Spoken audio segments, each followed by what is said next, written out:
Kan pulang dari Manado. Baru kemarin Bu Yusma, baru pulang hari Kamis kemarin. Jangan pula, Mas Den. Panggilnya Mbak Yusma atau Bu Yusma ini? Mbak aja. Kita kan Mbak kawan ya? lama. Oke. Baik Oke. teman-teman, ini Mas Denny atau Pak Denny dari Departemen Sosiologi Universitas Negeri Malang ya, Mas ya? Iya, benar.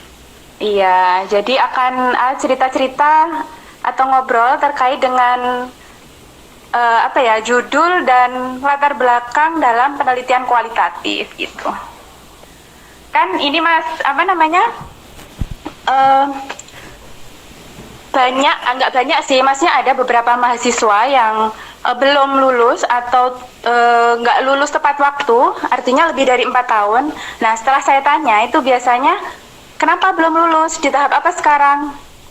Baru mengajukan judul seperti itu. Nah, mungkin ada trik-trik atau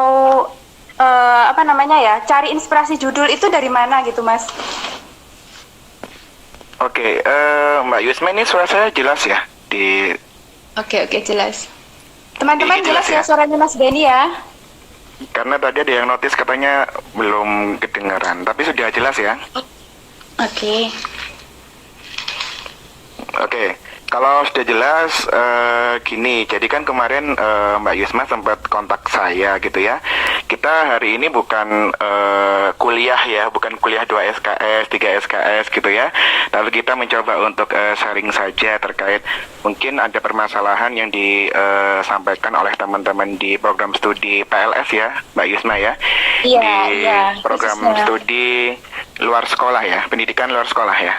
Iya, khususnya umumnya mungkin di universitas lain, mungkin prodi Oh, lain. oke, jadi buat umum juga ya, seperti itu ya. Oke. Oke, baik. Waktu saya di-invite Mbak Yusma pertama kali, saya kepikiran nih gitu ya. Kebanyakan yang dirasakan oleh teman-teman mahasiswa, apalagi yang sekarang sudah semester 5 ke atas ya, mungkin ya, yang sudah ambil mata kuliah seminar proposal atau mungkin yang sudah di semester 7 gitu ya, yang kemudian masih bimbang gitu ya Mbak Yusma ya terkait saya ini mau neliti apa ya gitu ya, atau mungkin saya nanti ketika sudah semester 7 mau mengangkat topik apa seperti itu gitu ya. Tadi Mbak Yusma tanya gitu ya, gimana ketika mahasiswa itu mengalami kesulitan gitu ya untuk menentukan judulnya seperti apa gitu ya. Nah, kalau dari saya pribadi, kebetulan saya juga membantu teman-teman mahasiswa di Departemen Sosiologi di Fakultas Ilmu Sosial UM atau Universitas Negeri Malang gitu ya. Itu kebanyakan teman-teman memang sudah dibekali gitu ya terkait apa saja yang kemudian menarik untuk teman-teman bisa lihat seperti itu. Nah, kalau untuk saya pribadi di anak-anak bimbingan saya gitu ya, itu ketika mereka ingin mengambil terkait topik skripsinya gitu ya, saya selalu tidak mau ketika mereka itu langsung menyodorkan saya judul gitu ya, Mbak Yusma ya. Oke. Jadi saya pertama kali ketika mereka meminta misalkan Pak saya mau mengambil judul ini gitu ya untuk penelitian saya seperti itu. Saya selalu mencoba untuk di awal kita harus diskusi dulu nih gitu ya terkait konsepnya apa yang mau diambil seperti itu. Dan kalau saya pribadi judul itu kan sebenarnya bukan hal paten yang kemudian harus ada di awal ya Mbak Yusma ya. Jadi kalau untuk teman-teman mahasiswa sebenarnya judul itu bisa sambil jalan gitu ya ketika mungkin teman-teman nanti menemukan hal baru gitu ya atau menemukan data baru itu sebenarnya bisa dinamis gitu ya. Jadi nggak hanya kemudian di awal seperti itu, tapi mungkin gitu ya dengan perkembangan data atau mungkin dengan perkembangan fenomena yang ada gitu ya, itu teman-teman mungkin bisa kemudian nanti merumuskan judul yang lebih eye catching gitu ya, yang lebih menarik seperti itu. Karena kebanyakan mahasiswa itu sudah ada di pikirannya bahwa pertama kali harus ada judulnya gitu ya. Ya memang harus ada yang dibahas gitu ya, tapi nggak kemudian saklek harus ada judul yang kemudian bersifat paten seperti itu. Karena kalau misalkan data di lapangnya berbunyinya berbeda kan bisa jadi berubah kan seperti itu. Jadi kalau saya pribadi ketika ada mahasiswa yang ingin diskusi gitu ya, saya harus tanya dulu gitu ya, sebenarnya konsep seperti apa yang ingin kamu tulis seperti itu. Kemudian yang paling penting adalah korelasi dengan keilmuan kita ya. Jadi jangan sampai teman-teman mahasiswa ini kemudian tidak sesuai dengan apa yang mereka pelajari gitu ya, atau mungkin bisa jadi out of the topic gitu ya, atau nggak sesuai dengan apa yang selama ini mereka pelajari seperti itu.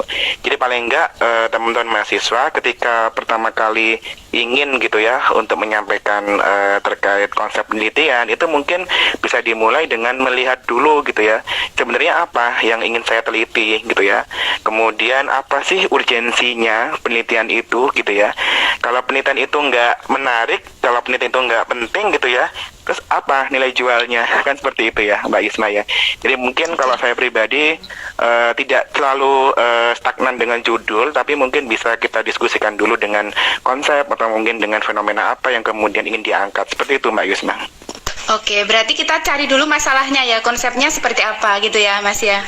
Nah, ya, kalau untuk inspirasi ya. Mas, nah untuk inspirasi kita kan butuh ya, misalnya inspirasi untuk cari masalah. Kita hidup aja nggak mau ada masalah, tapi terkait dengan penelitian skripsi itu kita harus cari-cari masalah gitu. Nah, inspirasinya itu bisa dari mana saja Mas? Mungkin bisa sharing gitu buat teman-teman. Oke, kalau inspirasi itu sebenarnya kan di awal bisa teman-teman ciptakan sendiri ya Mbak Yusma ya. Jadi mungkin teman-teman selama berkuliah, kemudian ketika mengambil mata kuliah apa gitu ya yang kemudian dianggap menarik, itu kan mungkin saja muncul ide-ide terkait konsep mengenai topik seperti itu. Cuma kalau saya pribadi itu saya selalu menekankan kepada mahasiswa saya gitu ya. Sebenarnya kalau misalkan memilih topik itu kan bisa dengan hal-hal yang paling tidak aware sama kehidupan kita gitu ya, yang peduli dengan kehidupan kita, seperti mungkin masyarakat sekitar kita gitu ya, atau mungkin fenomena apa yang muncul di lingkungan kita seperti itu. Cuma kalau untuk konsep dasarnya memang saya harus mendapatkan dulu gitu ya, inti dari yang ingin kamu teliti itu apa gitu ya. Dan kebanyakan mahasiswa tuh bingung gitu ya, ingin meneliti A, B, C, D, E gitu ya. Cuma ketika ditanya kalau misalkan saya minta skala prioritasnya gitu ya, topik apa yang ingin kamu ambil gitu ya, itu mereka kebanyakan bingung gitu ya, atau akhirnya nggak konsen gitu ya mau meneliti yang mana seperti itu. Tapi kalau untuk saya pribadi gitu ya, lebih baik teman-teman ini melihat dari lingkungan dulu lah gitu ya, atau mungkin dari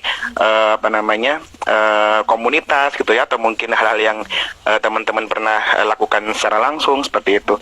Karena dalam penelitian khususnya kualitatif gitu ya Bu Yusma ya, kalau misalkan kita nggak terjun langsung ke fieldnya kan nggak mungkin bisa meneliti kan seperti itu. Jadi paling nggak teman-teman harus ada engagement dulu, harus ada hubungan dulu dengan apa yang mau diteliti seperti itu. Jadi yang paling gampang mungkin kita bisa mulai dari lingkungan sekitar kita gitu ya, atau kita memaknai berbagai macam fenomena, atau mungkin melihat permasalahan apa yang muncul di sekitar kita, mungkin seperti itu Mbak Yusma. Oke. Kalau ini Mas, misalnya kita baca jurnal-jurnal, itu apakah juga jadi inspirasi yang oke gitu untuk mendapatkan suatu masalah atau judul gitu? Oke. Baca-baca jurnal ya. Oke, kalau jurnal sendiri itu kan sebenarnya bentuk referensi ya, referensi gitu ya, untuk teman-teman menentukan mungkin ya nanti saya ingin meneliti tentang apa gitu ya, atau mungkin hal dasar yang apa yang menarik kemudian untuk saya angkat kan seperti itu. Kalau jurnal mungkin bisa jadi salah satu inspirasi gitu ya teman-teman dalam menciptakan suatu bentuk topik gitu ya. Tapi kalau saya pribadi mungkin yang paling gampang gitu ya, atau yang mungkin paling bisa kita sama-sama lihat gitu ya dalam kehidupan kita sehari-hari, mungkin ya itu tadi saya bilang, lihatlah yang paling dekat dengan kita gitu ya, lingkungan kita, atau mungkin dari lingkungan dari kampus kita gitu ya, atau mungkin teman-teman ini kan karena Mbak Yusma juga dari pendidikan ya, itu mungkin bisa melihat terkait berbagai macam fenomena pendidikan saat ini seperti itu. Jadi saya rasa nggak terbatas sih tidak hanya dari jurnal atau mungkin dari referensi-referensi seperti itu, tapi juga bisa langsung real ke kehidupan nyatanya seperti apa gitu mungkin Mbak Yusma. Iya, oke. Terkait dengan judul sepertinya sudah clear ya Mas Den ya. Mungkin ada yang perlu disampaikan lagi Mas terkait dengan judul, tambahan-tambahan lain Iya, mungkin? Ya, tadi mungkin yang perlu di headline ya, teman-teman semua ya. Jadi kalau untuk judul itu sebenarnya kalau teman-teman bisa melihat gitu ya, itu tidak kemudian jadi saklek di awal ya, seperti yang saya bilang tadi. Tapi teman-teman nanti bisa mengikuti gitu ya, data apa yang teman-teman temukan di lapangan, atau mungkin hal-hal apa saja yang kemudian bisa teman-teman angkat, itu nanti akan jadi narasi terkait judul yang bagus gitu ya. Jadi nggak perlu kemudian di awal bingung judulnya apa, tapi bingung cari dulu masalahnya apa gitu ya. Kalau sudah nemu masalahnya, kemudian sudah nemu topik yang memang benar-benar bisa dikaji atau diteliti, ya sudah bisa jalan seperti itu. Nanti judulnya bisa menyesuaikan saja seperti itu. Jadi jangan kemudian menganggap bahwa kemudian bingung gitu ya di judulnya gitu ya. Kalau bingung judulnya nggak akan action ya, nggak akan kemudian mencari data gitu ya, tapi akan bingung dulu dengan judulnya seperti itu. Jadi mungkin itu bisa dijadikan sebagai gambaran saja gitu ya, bahwa kita ini dalam meneliti suatu hal atau mungkin ingin melihat terkait berbagai macam fenomena yang ada, itu kemudian mengalir saja gitu ya.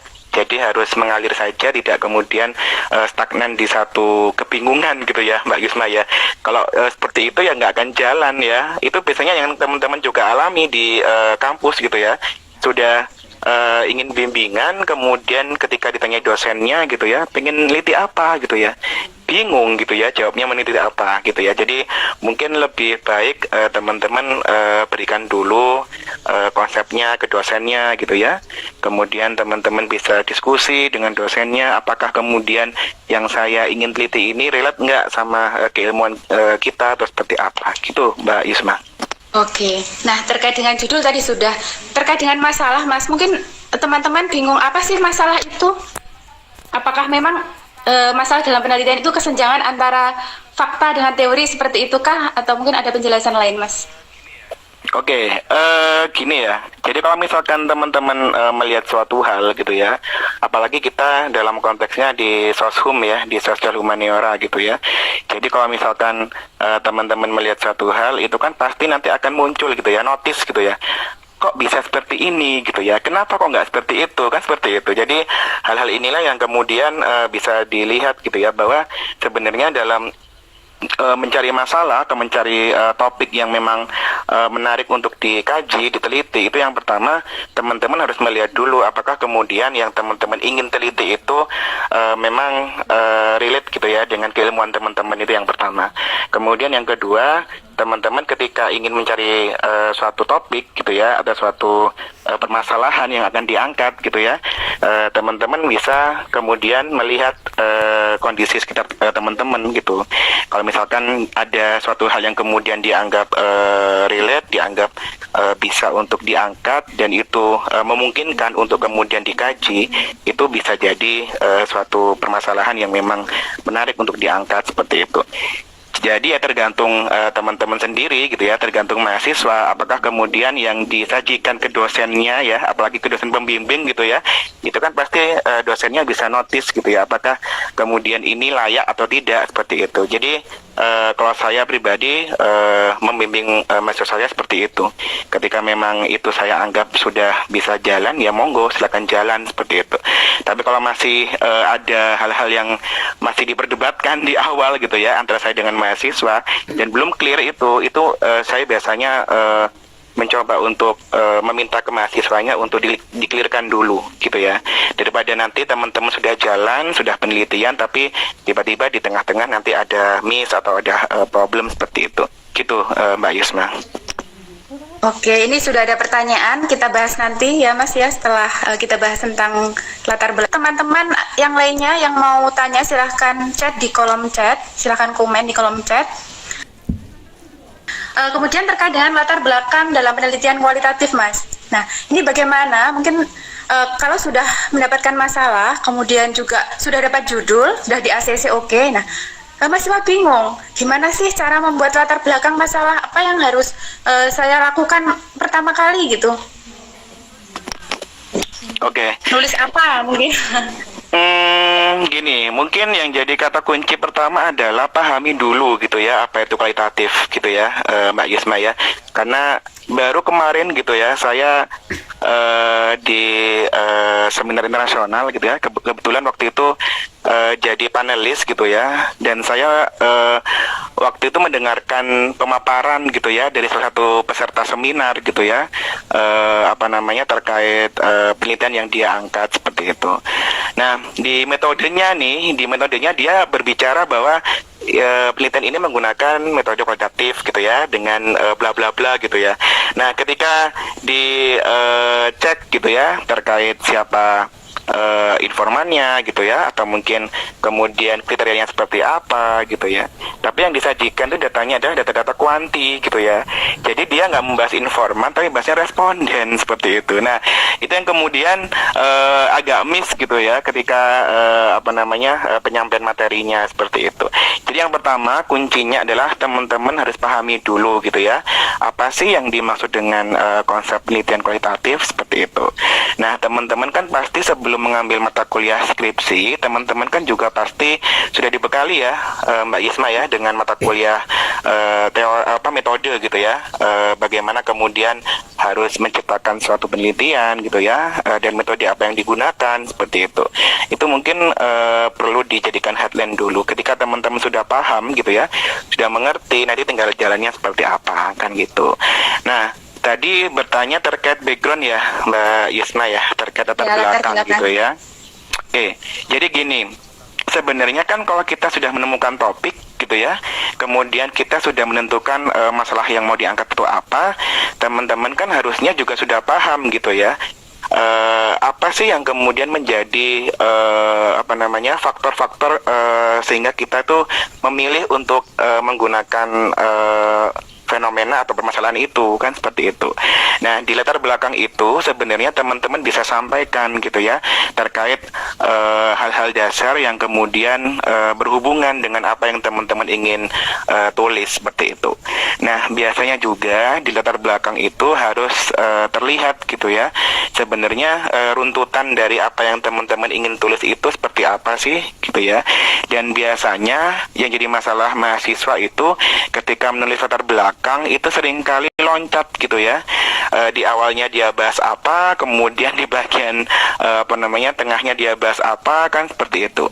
Jadi kalau misalkan untuk membuat latar belakang itu kita harus bisa memetakan dulu gitu ya.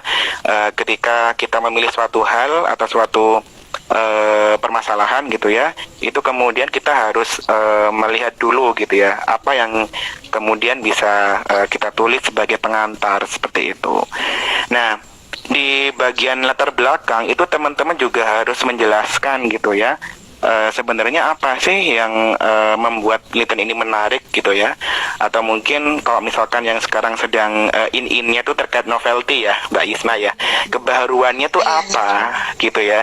Jadi kalau misalkan teman-teman sudah mendapatkan topik, mendapatkan permasalahan, itu teman-teman harus bisa harus bisa menjelaskan gitu ya kepada pembaca gitu ya, atau kepada paling nggak dosen kalian lah gitu ya, bahwa penelitian ini tuh pentingnya ini loh Pak gitu ya, kemudian nanti akan memberikan impact seperti ini loh Pak gitu ya, dan yang paling penting adalah apa yang kemudian membedakan dengan penelitian-penelitian terdahulu gitu ya, atau yang sudah pernah ada seperti itu.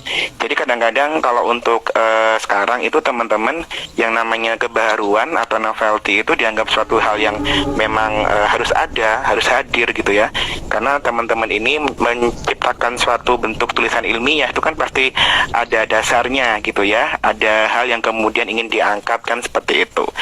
Jadi kalau untuk saya pribadi memang salah satu hal yang penting gitu ya dalam suatu penelitian memang harus dijelaskan secara gamblang dulu gitu ya, latar belakangnya apa, kemudian nanti teman-teman bisa kuatkan dengan statement mengenai nilai kebaruannya apa gitu ya, dan juga teman-teman bisa kuatkan lagi dengan hal-hal dasar yang akan membedakan penelitian ini dengan penelitian yang sudah ada sebelumnya, seperti itu Mbak Yusma.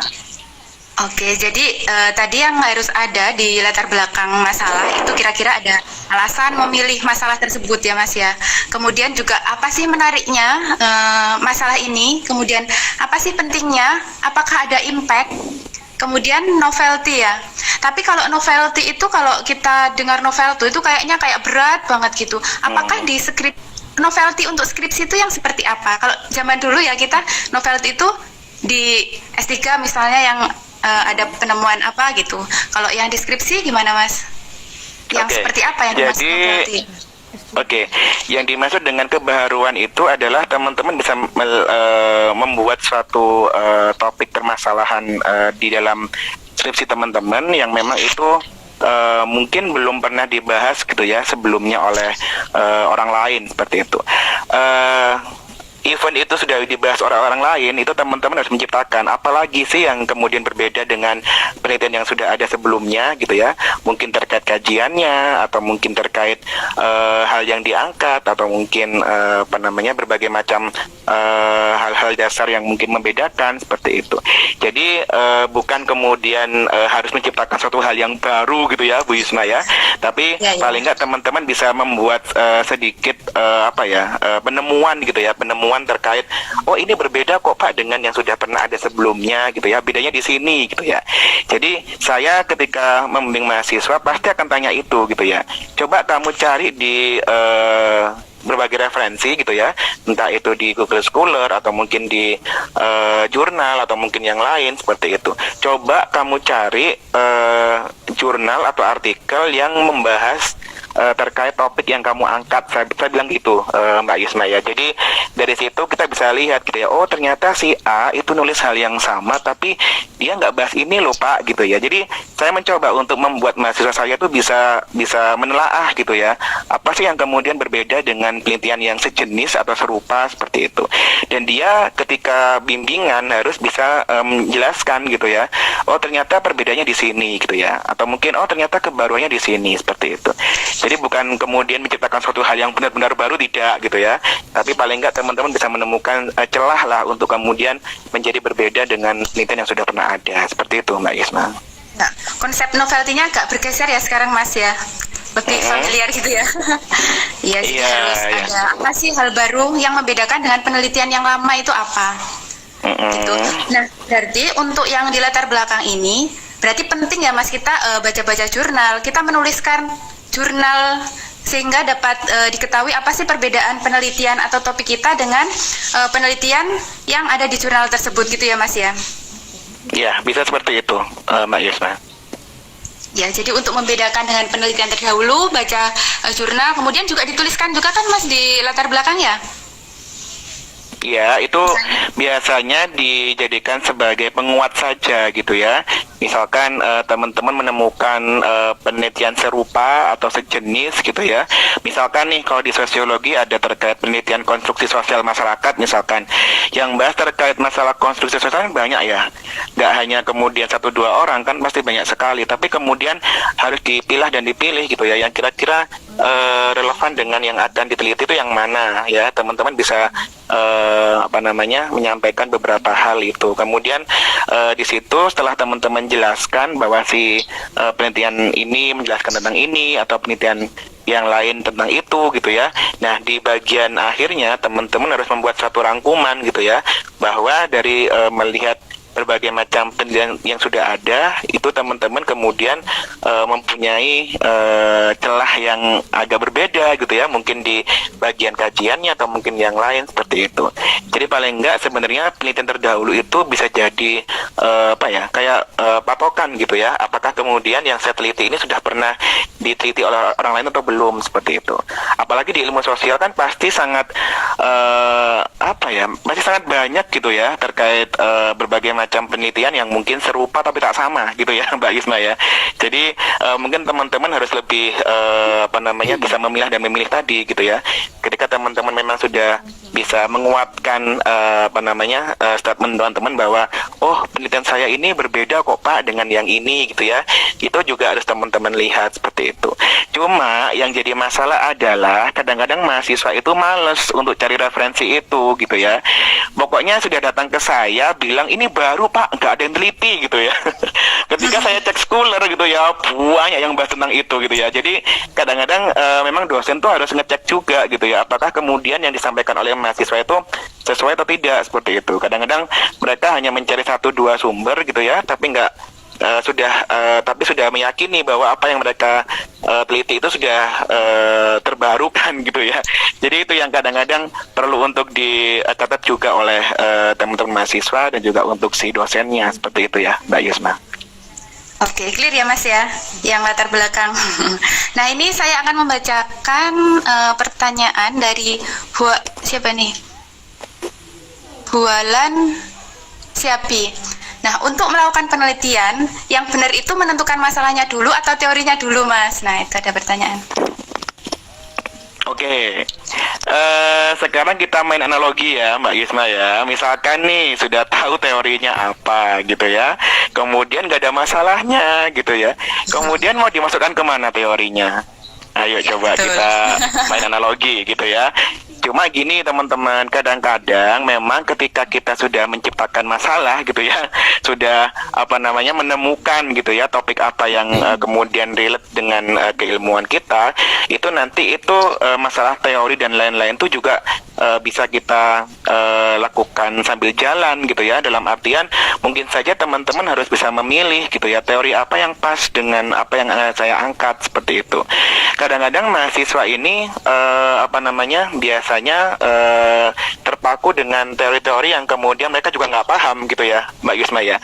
Pernah ada yang datang ke saya gitu ya, Pak saya mau neliti ini, teorinya ini gitu ya, tak tanya loh, kamu paham nggak teori ini gitu ya? Ya cuma bahasa sekilas, cuma baca sekilas sih Pak gitu ya.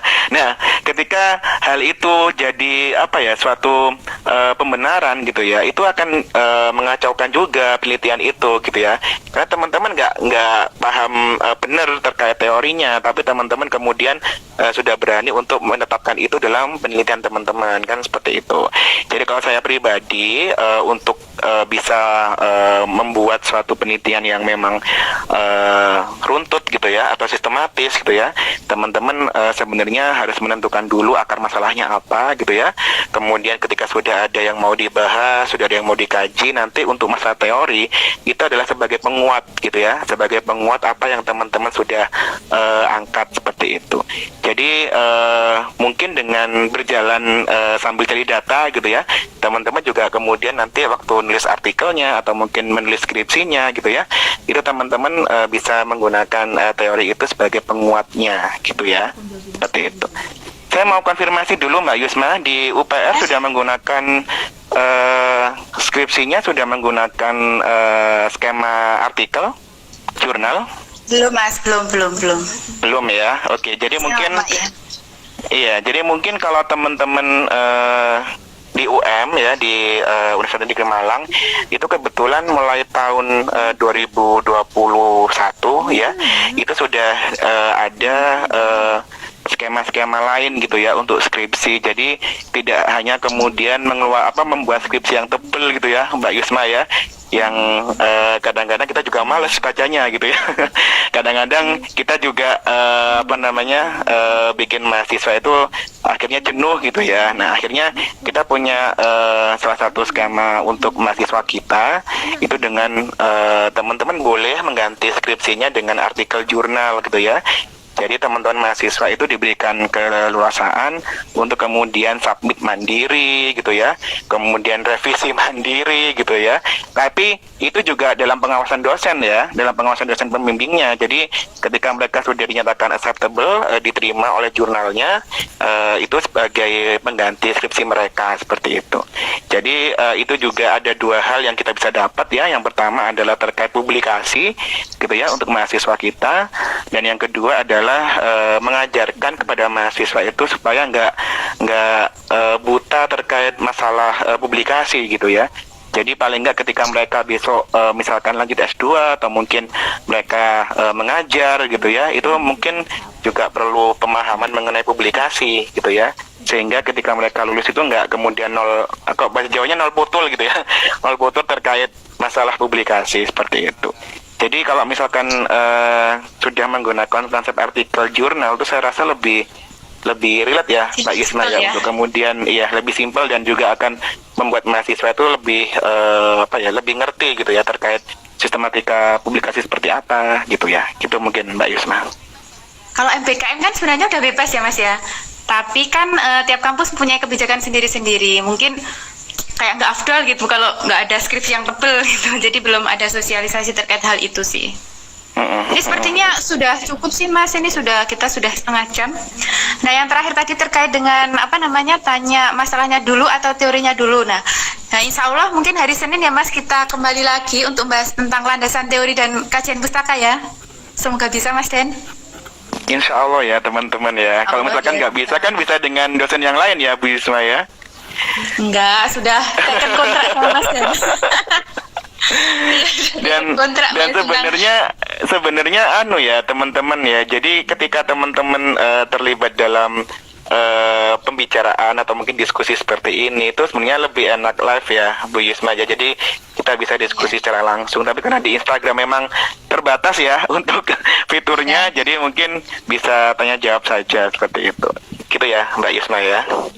Iya, jadi untuk materi atau bahasan obrolan kita tadi membahas tentang judul dan bukan rumusan masalah, latar belakang masalah. Jadi untuk menentukan, jadi judul itu jangan jadikan sebagai patokan utama gitu.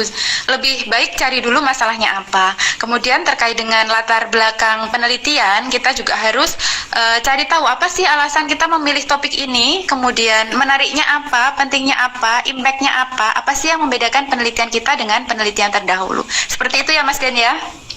Terima kasih banyak Mas Den atas kesempatannya pada malam hari ini. Terima kasih banyak buat teman-teman semua yang sudah bertahan meskipun hanya 13 ya, karena mahasiswa UPR ini sedikit Mas, untuk informasi saja. Dan anak-anak itu juga mahasiswa itu sambil kerja juga, kerja kan agak malam gitu, jadi ini hanya ada beberapa saja, mungkin nggak apa-apa.